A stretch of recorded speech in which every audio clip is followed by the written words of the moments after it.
Voilà des véhicules hors normes. Tous fonctionnent essentiellement grâce à l'énergie solaire. Le véhicule solaire permet de rouler en totale autonomie, c'est-à-dire que la batterie est là en tampon. Les cellules permettent, lorsqu'il y a du soleil, d'alimenter directement le moteur. Et lorsqu'il y a des zones d'ombre, on utilise la batterie qui a été préalablement rechargée durant les périodes d'ensoleillement. En gros, la batterie doit fournir moins de 20% des besoins énergétiques du véhicule pendant la course. Car il s'agit d'une course officielle homologuée par la Fédération française du sport automobile, la première du genre. Et donc, il y a des règles strictes à respecter. Donc là, on va vérifier la capacité embarquée des batteries. Ensuite, on va vérifier les dimensions maximum du véhicule. C'est avec cette dimension maximum qu'on va limiter la surface de panneaux solaires. Et puis après, le poids et toute la partie sécurité en fait, du véhicule. 11 participants, 3 catégories. Les Sunracers, les véhicules les plus puissants parmi lesquels le favori. Environ 5 mètres carrés de panneaux photovoltaïques avec un rendement de 21%. 4 mètres de long, 1,6 de large. Ce qui correspond au niveau des dimensions de la voiture à une 307 environ. Donc on n'a pas le droit d'aller au-dessus pour que ça ressemble vraiment à une voiture, à la taille d'une voiture. Et question batterie. Nous on est équipé de lithium polymère. C'est une batterie qui pèse 21 kg, donc qui rentre dans la catégorie des Sunracers. On n'a pas le droit d'aller au-dessus. Masse totale 185 kg, sans compter le pilote. Ensuite, il y a les catégories tricycle et prototype. La plupart des concurrents représentent des formations, écoles d'ingénieurs, lycées techniques, universités, sauf exception dans la catégorie prototype, où c'est une histoire de famille.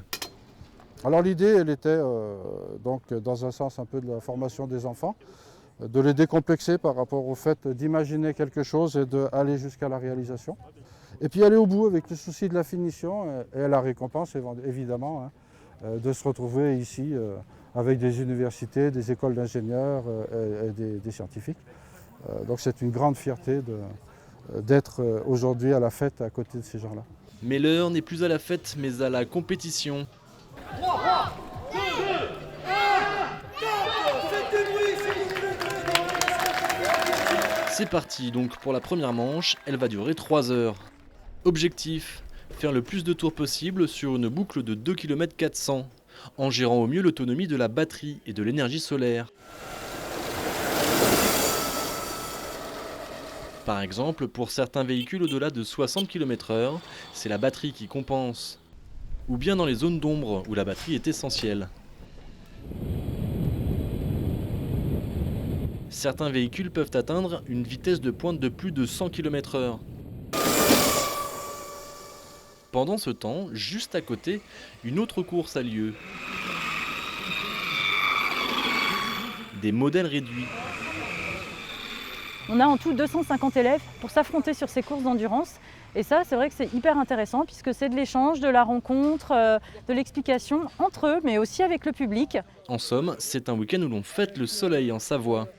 Pourquoi en Savoie? C'est le lieu d'implantation de l'INES, l'Institut national de l'énergie solaire. Retour sur la course, c'est la fin de la première manche et pas de surprise pour le favori.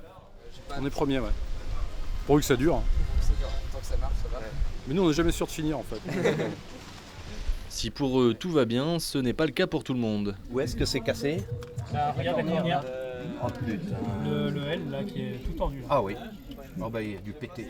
Ouais, on a un petit souci de branchement là au niveau des panneaux solaires. Qu'est-ce qui s'est passé alors concrètement? Bah on sait pas trop encore. Ça a cassé.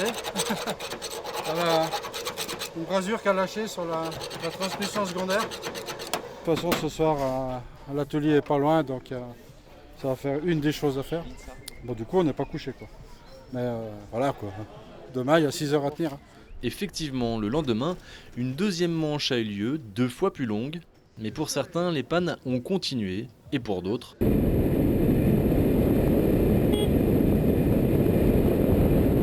toujours en pole position.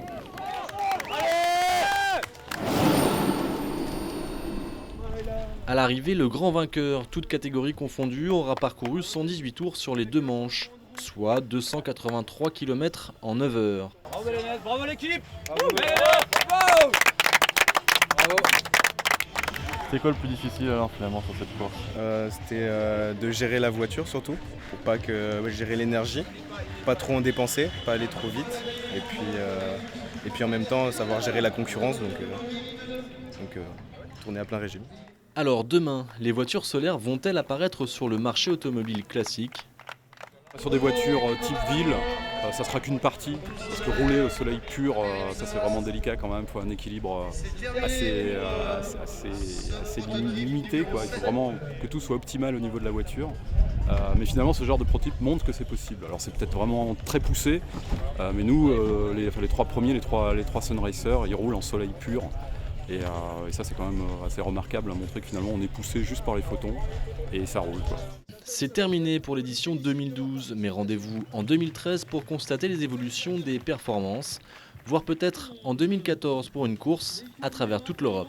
Comme celle-ci.